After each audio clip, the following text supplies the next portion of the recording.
ഗുരുവായൂരപ്പൻ്റെ ശ്രീലകത്തിരുന്ന് നെന്മേന് ഉണ്ണി കരഞ്ഞു പറഞ്ഞു, കണ്ണാ എന്താ ഉണ്ണാത്ത? അച്ഛൻ മടിയിലിരുത്തി തരാഞ്ഞിട്ടാണോ? കപ്പയ്ക്ക് കൊണ്ടാട്ടില്ലാഞ്ഞിട്ടാണോ? ഉപ്പുമാങ്ങയും ഉറതീരും ഒക്കെ ഉണ്ടല്ലോ. കണ്ണനുണ്ടില്ലെങ്കിൽ അച്ഛൻ വന്നാൽ ഉണ്ണിയെ തല്ലും. ഊണ് കഴിക്കൂ കണ്ണാ. കണ്ണൻ്റെ ഉണ്ണിയല്ലേ പറയണേ.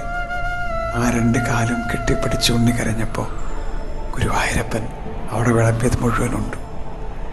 നേദ്യച്ചോറ് കാത്തിരുന്ന കഴകക്കാർക്ക് കിട്ടിയത് ഒഴിഞ്ഞ പാത്രം. നേദ്യം മുഴുവൻ ഉണ്ണി അകത്തിരുന്ന് കഴിച്ചു എന്ന് വിചാരിച്ച അച്ഛൻ ഉണ്ണിയെ തല്ലാനായിട്ട് കെട്ടിയിട്ടു.